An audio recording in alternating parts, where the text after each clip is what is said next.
En la vida todos nosotros nos vamos a enfrentar a situaciones que son muy complejas.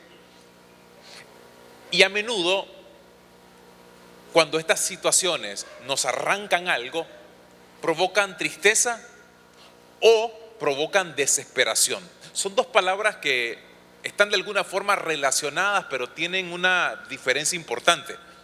¿Por qué? Porque la tristeza es un dolor para el que existen maneras de aliviarlo. Hay formas de aliviar la tristeza. ¿Qué es la tristeza? Es todo aquello que se produce por causa de la pérdida de algo que consideramos importante en nuestra vida. Y por supuesto nos duele. De ahí que se desarrolla un sentimiento de tristeza. Pero teniendo el seguimiento correcto, personas que nos den cierto nivel de contención, podemos llegar a encontrar consuelo en medio de situaciones tristes. Sin embargo, la desesperación es distinto, es inconsolable, porque nace de perder también, pero de perder algo esencial, algo que ustedes y yo consideramos muy relevante, quizás lo más relevante de la vida. Cuando usted pierde la fuente esencial del sentido de su vida o de su esperanza, ya no hay otras fuentes a las que recurrir. Y aquí es cuando normalmente se quebranta el espíritu del ser humano y recurre a decisiones como las que les conté al comienzo. El tema es cómo llegamos a ese punto de quebrantarnos tanto. ¿Cómo llega el ser humano a un punto en el que siente que ya no tiene opciones para continuar adelante? Y las respuestas pueden ser varias, pero permítame simplificarlo. Una de las razones por las que llegamos al tema del quebranto, de la desesperación, muchas veces es porque hemos puesto el sentido de nuestra vida en algunas personas o en algunas cosas, dándole un espacio en nuestro corazón, un espacio que no merecía, un espacio que no correspondía tenerlo, pero que de todas formas se lo dimos. Y ustedes y yo nos vamos a dar cuenta que la vida siempre se va a encargar de enseñarnos que aquello que no sea Dios y que hemos puesto en el trono de nuestro corazón, creyendo de que eso es suficiente para sentirnos bien, cuando no lo logramos, nos va a destruir. Y caer de ahí duele mucho más que cualquier otra caída. ¿Por qué? Porque tristemente nosotros convivimos en una cultura de idolatría. Y ustedes dirán, ¿qué tiene que ver esto? Bueno, cuando yo pongo en el trono de mi corazón a alguien o a algo que no sea Dios, a eso la Biblia también le llama idolatría. Y algunos de ustedes dirán, bueno, Alberto, yo entiendo que la idolatría efectivamente, como se muestra ahí en el texto bíblico, se trata de postrarse delante de algunas imágenes. Y a lo mejor hoy ya no lo hacemos como se hacía antes. Sin embargo, de alguna forma sigue habiendo cierto nivel de idolatría y a veces puede ser hasta mucho más intenso que en el pasado. Hoy tal vez no es tan común postrarse delante de Afrodita. Queda básicamente como una mitología griega que gusta de repente leer en algunos casos. Sin embargo, ustedes y yo vivimos en una sociedad donde muchos jóvenes, muchas jovencitas, caen en depresiones o en trastornos alimenticios porque se sienten muy preocupados desmedidamente por su apariencia física, puesto que levantaron un ídolo en su corazón, la belleza. Porque cuando se notan a sí mismas o a sí mismos y dicen, no tengo esto, no tengo aquello, no me dieron este otro atributo, no vine al mundo con esta capacidad, con esta característica, y a lo mejor se sienten mal. Y no se están dando cuenta que le han prestado demasiada atención al tema de la apariencia. Y no es Afrodita, pero es una manera en la que hoy se está representando.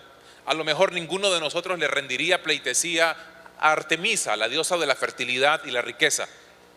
Pero ¿cuánta gente sacrifica en el altar de la riqueza a su familia, a amistades? ¿Cuánta gente sacrifica su relación con Dios por tener un mejor trabajo, por calidad de vida? Todo por querer tener mayor plata, por querer tener los sueños cumplidos a nivel profesional. Sigue siendo el mismo nivel de idolatría. El tema es el siguiente: el corazón, mis amigos, es una fábrica de ídolos. Dice el Señor a través del profeta Ezequiel en el capítulo 14 del libro que lleva su nombre, versículo 3: estos hombres han puesto sus ídolos, ¿a dónde? En su corazón. Porque ahí está realmente el problema de la idolatría. No es tanto una imagen que se levanta construida por nosotros mismos, sino la que hemos levantado aquí en el corazón.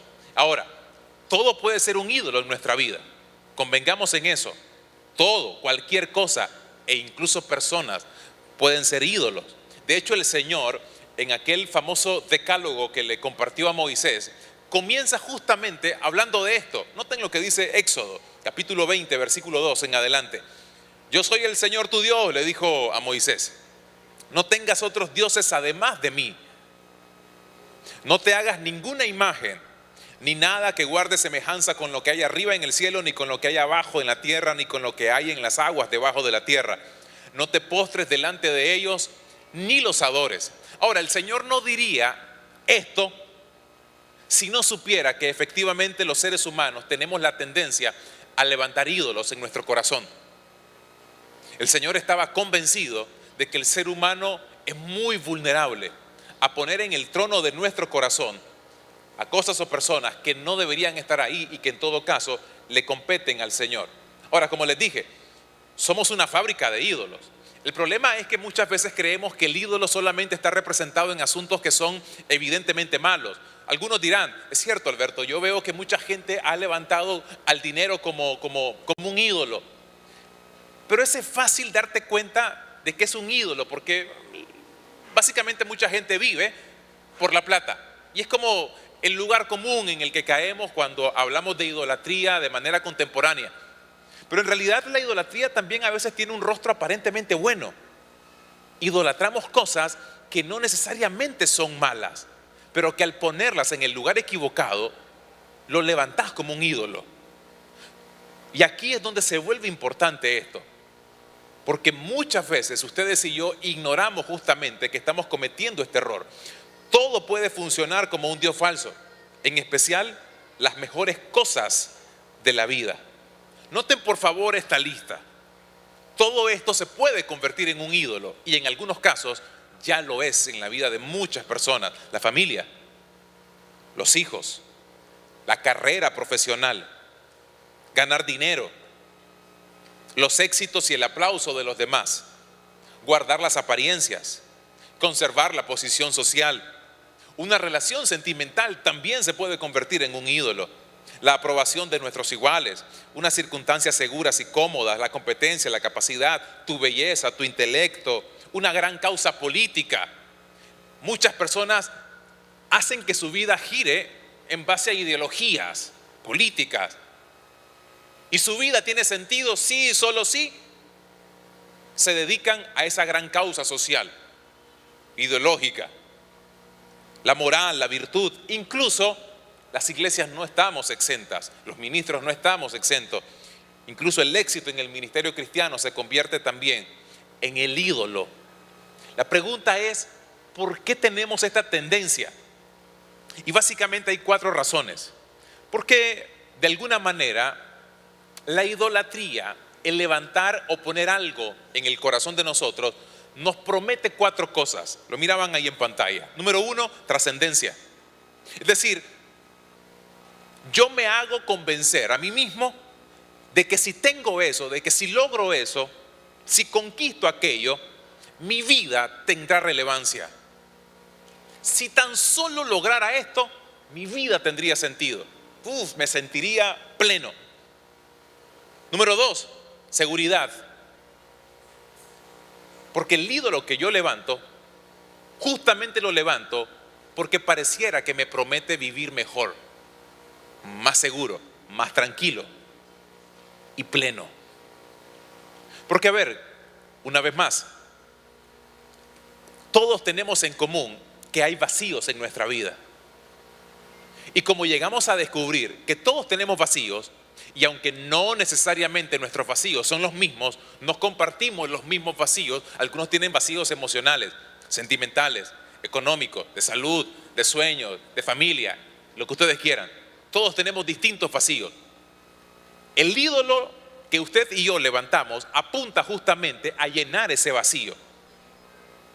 Y ahí es cuando se vuelve peligroso, porque olvidamos que nada ni nadie puede llenarnos completamente, salvo el Señor, ¿sí o no? Ahora los quiero llevar a una historia práctica, porque hablar de este tema es muy amplio y no me va a dar chance para poder tocar cada una de las aristas. Me quiero dedicar a una de estas aristas de la idolatría a través de una historia bastante interesante. Le decía a los asistentes de las primeras dos reuniones que esta es una suerte de mezcla entre novela mexicana con drama coreano, que es lo que está hoy más pegando, ¿no?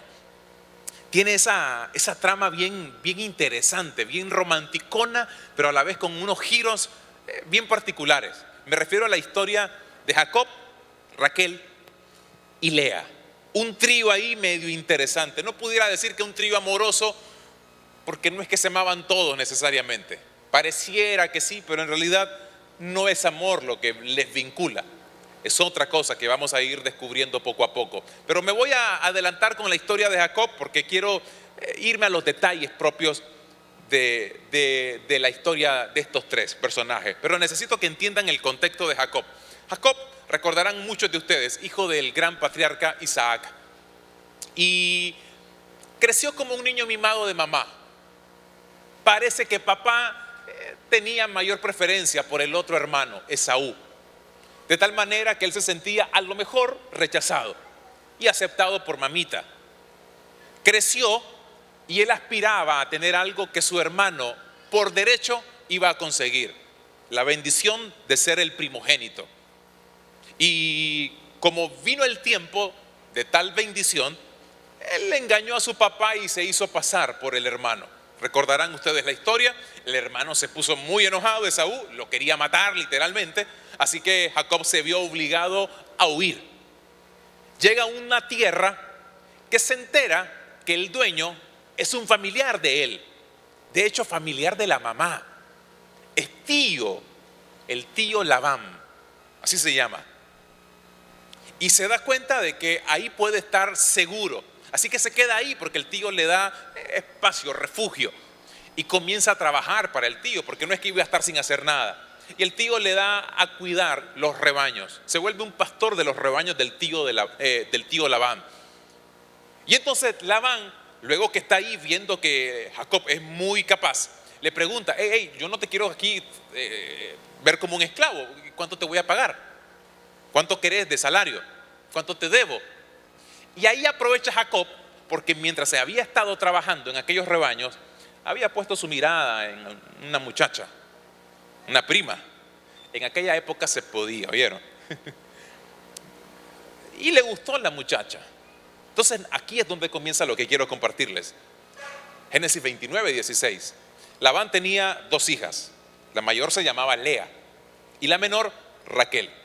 Lea tenía, noten acá la descripción, ojos bonitos, mientras que Raquel era una mujer muy hermosa.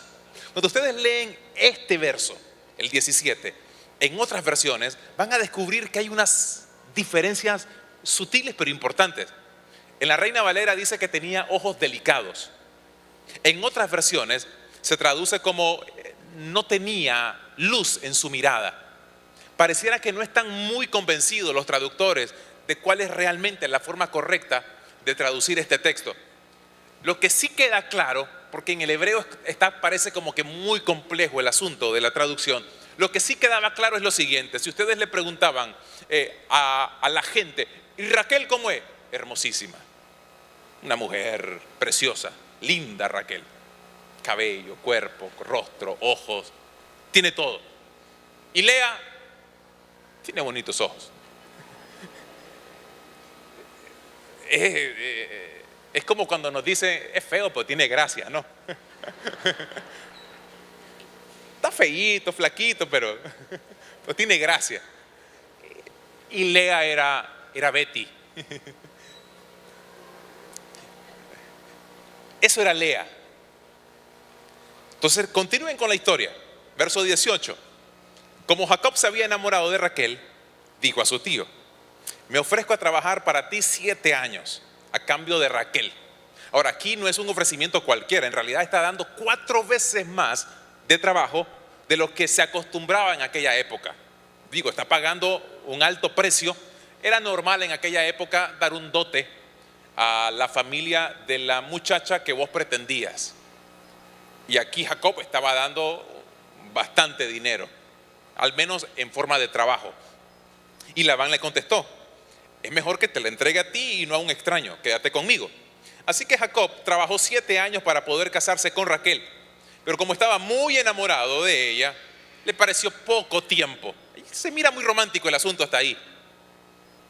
Le pareció poquito tiempo trabajar 7 años para ganarse la oportunidad de casarse con aquella mujer.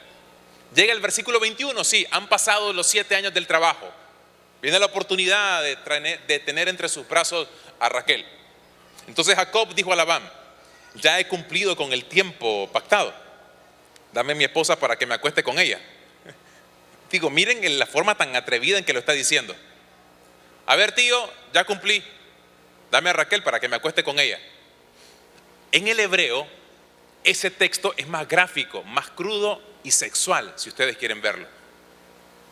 En realidad, una traducción más literal sería esta que ustedes aquí observan: no veo el momento de tener relaciones sexuales con su hija, démela ahora mismo.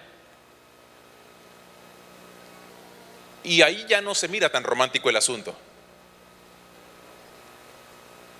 Más que enamorado, Jacob estaba consumido por el deseo emocional y sexual por una mujer. Hermosa, si ustedes quieren. Linda, por supuesto. Pero no era un amor lo que estaba motivando a Jacob. Y ustedes, aquí es donde tienen que ver que muchas veces es lo que ocurre en nuestra vida. Porque observen un detalle. Jacob venía de un pasado bastante complejo. Un papá que parecía que no le prestaba atención, una mamá que trataba de compensar lo que papá no le daba, un hermano que lo quería matar, una vida que necesitaba resguardar. Por lo tanto, era un hombre que a todas luces le faltaba algo. Estaba mal, claro está. Estaba huyendo, por supuesto. Tenía un vacío en su corazón y encuentra la oportunidad de tener algo que por fin le da sentido, le da plenitud. Es decir, me fue mal antes, pero ahora tengo la oportunidad de estar con esta mujer. Y es cuando uno levanta ídolos. ¿Por qué? Porque, como les dije al comienzo, los vacíos en nuestra vida se vuelven muchas veces la excusa para levantar un ídolo que te promete llenar ese vacío. Y es lo que en este momento está haciendo Jacob, justamente viendo en Raquel la oportunidad de tener algo que a lo mejor en el pasado no había tenido. Porque su vida, insisto, estaba vacía. Ahora sucede algo bien interesante, porque Labán era un hombre muy astuto, malo en un sentido, en muchos sentidos. Era un hombre desagradable y como papá de seguro con muchas cosas que desearle, porque ahora tiene que cumplirle a su sobrino, a Jacob. Y entonces cuenta la Biblia, presten atención al versículo 23. Cuando llegó la noche, el día de la boda, tomó a su hija Lea, Labán, y se la entregó a Jacob, quien se acostó con ella. Versículo 25. A la mañana siguiente, Jacob se dio cuenta de que había estado con Lea. Según él, durmió con Raquel. Pero cuando despierta, se da cuenta que es Lea. Y ustedes dirán, ¿cómo puede ser tan absurdo esa historia de cómo te van a meter gol, diríamos, ¿no? De que vos querías una y te dan la otra. ¿Y cómo? ¿Cómo hicieron eso? Pero uno tendría que entender un poquito de la cultura. En aquella oportunidad, los matrimonios, las ceremonias, por llamarlo de alguna forma, recuerden que eran los padres los que casaban. Y se acostumbraba que la novia iba básicamente cubierta todo su cuerpo, incluyendo el rostro, salvo los ojos. Es lo que se acostumbraba. muy parecido a lo que hoy son las burkas, algo parecido para darles más o menos una idea, ¿no? Lo que usan algunas mujeres en países árabes, donde solo tienen la oportunidad de vérseles los ojos. Así que en el momento que le está entregando a la novia, él ni sabe. Pero hay otro dato interesante.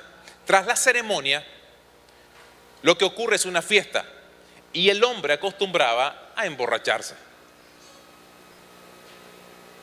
Y lo que cuentan o coinciden todos los comentaristas y estudiosos bíblicos, y particularmente del Antiguo Testamento, es que Jacob sí o sí, fiel a la tradición de emborracharse como un novio durante la celebración de su boda, el tipo ahí no supo a quién le dieron. Entonces yo le he dicho a los dos grupos anteriores, yo no sé mucho de borrachera, no he pasado por ahí, pero hasta donde entiendo, cuando hay algunos que están hasta donde no es, hacen cosas que hasta el día siguiente se enteran que la hicieron. Porque literalmente como que pierden la noción. Sus sentidos, por supuesto, no están muy bien despiertos, así que pueden ser, a lo mejor en algunos casos, fácilmente engañados. Por ahí explican los expertos del Antiguo Testamento el hecho de que Jacob no haya descubierto que era Lea a la que estaban dándole. Y el asunto es que en esta oportunidad Jacob me demuestra de una forma bien interesante lo que sucede con nosotros. Trabaja fuertemente por una Raquel en tu vida, por algo que vos crees que le va a dar sentido a tu existencia. Y siempre que llegas a alcanzarlo, la vida se encarga de recordarte que no importa lo que hayas levantado aquí en el corazón con el propósito de sentirte lleno, la vida se encarga de decirte que estás siempre vacío. Porque aunque creas que te dormís con Raquel, vas a despertar con Lea, metafóricamente hablando. Lea aquí básicamente representa la vida que te demuestra que el vacío siempre va a estar si no tenés a Dios en tu corazón. Si estás constantemente buscando lo que solamente Dios te puede dar, pero buscándolo en otras personas o en otras cosas. En esta historia, Lea es un personaje importante, por supuesto, como notarán. Y no sé si ustedes pensarán, a ver, pobrecita la Lea, no. Digo, Raquel, hermosa, bonita, genial. Pero ¿y Lea? ¿Qué habrá pasado con Lea? ¿Qué habrá pasado con ella? Porque noten esto, ustedes dirán, ¿y por qué será que Labán le entregó primero a Lea y no le quiso entregar a Raquel? Y la razón es también muy cultural. Recuerden que Lea era la mayor y se habituaba, como dice el texto bíblico, de que la hermana mayor tenía que casarse primero, antes que la menor. Es decir, había una prohibición en aquella época. Ustedes como hermanas menores no podían tener un matrimonio hasta que su hermana mayor se casara. Miren qué difícil el asunto. El problema es el siguiente. Labán sabía que por Raquel le iban a dar bastante plata. ¿Por qué? Porque era hermosa. Muchos la iban a querer. El problema es que no iba a poder ganar con Raquel si no casaba a Lea. Y el problema de Lea es que era de ojos bonitos. Solamente. ¿Y cómo hago? Entonces es ahí cuando él hace la jugada con Jacob. Y luego gano por Raquel. Por eso es que más adelante le hace otros años el estimado Jacob. Le saca más ganancia al final. Y aquí es donde se vuelve importante pensar en la condición de Raquel, de Lea. Porque noten esto, este resumen acerca de Lea. La hija que su padre no quiso y ninguna persona quería, ahora era la esposa de un marido que no la quería. Eso era Lea. La hija de un padre que no la quería, que se quería salir de ella para poder ganar con la otra y que ninguna persona quería. Y ahora, para colmo, casada con un hombre que no la deseaba, que no la quería. Génesis 29:30. Jacob entonces se acostó con Raquel y la amó mucho más que a Lea. Qué problema el de Lea. Y aquí es cuando sucede algo interesante. Lea también levanta un ídolo en su corazón. El problema no solo era Jacob, ahora era Lea también. Porque Lea tiene un vacío, no es amada. Y presten atención a las siguientes líneas de lo que dice el texto, porque son líneas muy tristes. Reflejan la vida de una persona tan necesitada. Dice el verso 31, cuando el Señor vio que Lea no era amada, le concedió hijos. Mientras tanto, Raquel permaneció estéril. Aquí es donde la trama da un giro bien interesante. La trama cambió un poquito, porque la hermosa ahora no podía procrear. Y la de ojos bonitos parecía que era lo único que podía hacer. Y aprovechó esa aparente ventaja que ella tenía. ¿Por qué le digo eso? Note lo que a continuación nos describen. Lea quedó embarazada y dio a luz un hijo, al que llamó Rubén, porque dijo: el Señor ha visto mi aflicción, ahora sí me amará mi esposo. Noten lo que reacciona: ahora sí me va a amar. El hijo se convertía en la razón que ella pensaba que sería suficiente para conseguir lo que según ella necesitaba: el amor de un hombre. ¿No sigue siendo la misma forma en la que muchas personas manejan su vida todavía hoy por hoy? Sigue siendo la misma dinámica. La necesidad de sentirse amado, amada. Pero añaden todavía más datos. Lea volvió a quedar embarazada. Digo, en eso sí era muy fructífera. Y dio a luz otro hijo, al que llamó Simeón, porque dijo: llegó a oídos del Señor que no soy amada. Y ella sigue con su crisis. Me dio un hijo porque Él sabe que no me aman, y por eso me dio también este hijo. Verso 34.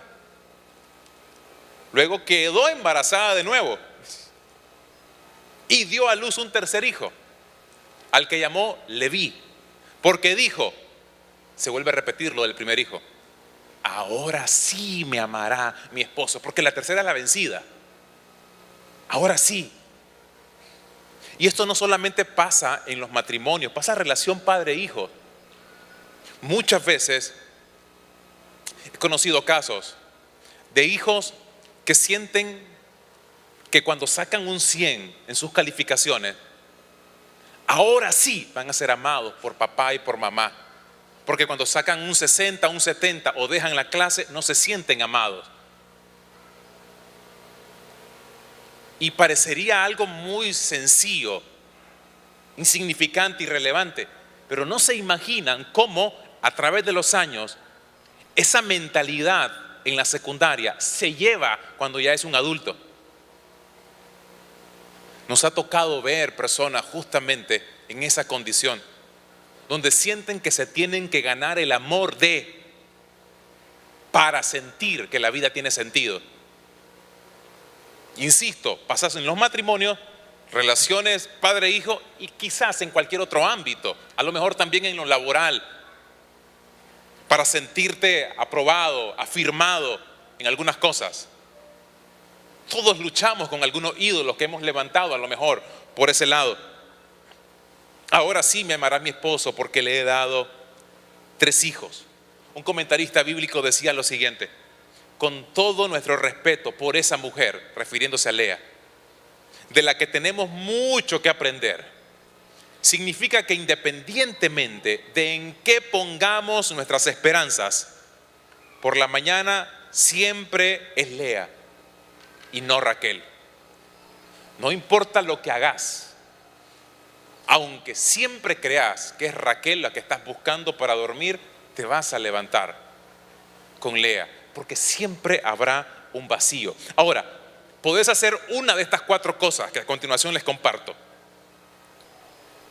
¿Por qué? Porque cuando el ídolo que has levantado no te funciona, continúa el vacío, hay una de estas 4 cosas que yo puedo hacer. Número 1, cambia de ídolo. Busca otro ídolo.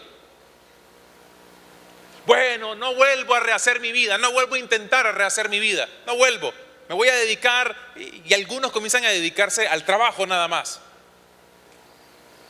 Porque en el amor no funciona, eso no existe, eso no es para nada bueno, eso es cuento, y comienza porque el ídolo no te sirvió. Buscas otro ídolo donde encontrar lo que aquel no te dio. 2, culparte una y otra vez. El problema es que ya no fue el ídolo, fui yo. Algo no hice, no funcionó porque soy un fracaso, estoy mal. 3, culpa al mundo, culpa a los demás. Si no presten atención a aquellas personas que te dicen todos los hombres son iguales, todos. ¿Y saben qué? Es cierto, todos son iguales, especialmente cuando lo estás poniendo en el mismo lugar, en un sitio que no les compete. Siempre serán iguales los hombres cuando los pones en el lugar que no les corresponde. Porque mientras los sigas poniendo en el lugar que no les corresponde, te van a seguir defraudando, puesto que no te van a dar lo que no son capaces de darte y lo que sí solamente Dios te puede dar. En ese sentido, sí, todos son iguales, es cierto. Pero cuando quites de ese trono a los hombres, a las mujeres o a quien sea, te vas a dar cuenta que sí hay personas distintas. Que sí hay personas distintas. Pero solo va a ocurrir cuando sepamos ubicar las piezas de nuestra vida en el corazón. O número 4, la 4ª opción, mi sugerencia: reorientar el foco de la vida. Es decir, quitar el ídolo y cualquier otro ídolo que querramos levantar y poner a Dios en el lugar que corresponde. ¿Y cómo se hace? Volvamos a Lea, porque Lea aquí nos da una lección que para mí parece genial. Noten por favor otra vez la historia del Génesis capítulo 29, verso 35. Lea volvió a quedar embarazada y dio a luz un 4º hijo, al que llamó Judá, porque dijo: esta vez alabaré al Señor. Cambió su foco. Esta vez voy a buscar donde compete. Esta vez mi mirada no va a estar en algo o en alguien. Esta vez alabaré al Señor. Y eso es lo que ustedes y yo deberíamos de aprender a hacer. Y saben que es interesante porque, como ustedes sabrán, nuestro Salvador nace justamente de Judá. De ahí viene nuestro Salvador. De ahí viene nuestro Señor Jesús, el león de la tribu de Judá. Noten qué interesante cómo nace Judas. Por eso significa el que alaba a Dios. Ese es el significado de la palabra, el que alaba a Dios. La alabanza bien puesta en el Señor es adoración.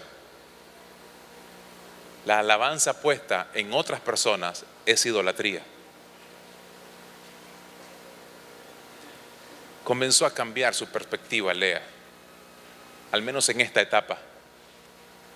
Cambió su perspectiva. Decía David en el libro de los Salmos: dormí y desperté, y aún estaba contigo. Algunos quieren dormir con Raquel y despiertan con Lea. David entendió que era dormir con el Señor y despertarse con Él. Dormí y desperté y aún estás conmigo. Y ahí es cuando descubrimos el secreto de la vida, la plenitud de la vida. Asaf decía: mi mayor bien es estar cerca de Dios. Salmo 73. Mi mayor bien es estar cerca. Pablo le escribió a los colosenses. Noten en pantalla este capítulo. Pablo le dice en el capítulo 3, verso 1: ya que han resucitado con Cristo, busquen las cosas de arriba. Es decir, ya que conocen a Cristo ahora, dejen de poner su mirada en lo terrenal y por el amor de Dios, vean a Cristo. Busquen las cosas de arriba. ¿Dónde? ¿Dónde está Cristo? Puesta la mirada en Jesús, el autor y el consumador de nuestra fe, decía el escritor de Hebreos. Noten el hilo conductor en todas las escrituras. Sentado a la derecha de Dios, concentren su atención en las cosas de arriba. Levantamos tantos ídolos porque nuestra concentración está en lo de abajo, en lo que otra persona te puede ofrecer, en lo que alguien te puede dar. Es tiempo de que entendamos de que tu esposa, tu esposo, un trabajo, por muy buenos que sean, no te van a dar lo que realmente necesitas. Es en Cristo.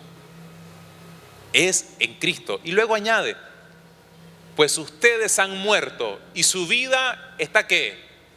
Escondida con Cristo en Dios. Pues el sentido de su vida, si logran captar la idea de Pablo, pues el sentido de su vida es entender que están en manos del Señor. Y si están en manos de Él, están bien. Van a estar bien.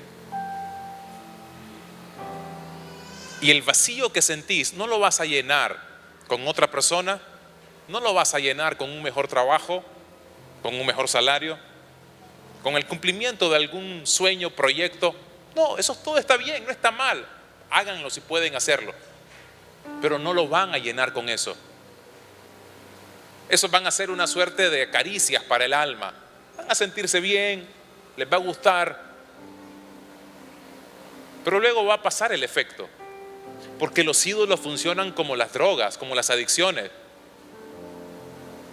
Despiertan nuestros placeres. El sensor que tenemos acá en el cerebro que nos hace sentir placer, nos despierta eso, claro está. Pero tiene un efecto. Dura un tiempo. Esos son los ídolos también. Tienen un efecto temporal. Pero cuando tenés la mirada puesta en el Señor, cambia completamente. Porque Jesús le dijo a aquella mujer samaritana, ¿recuerdan? El que beba de esta agua no tendrá sed jamás. Juan capítulo 4.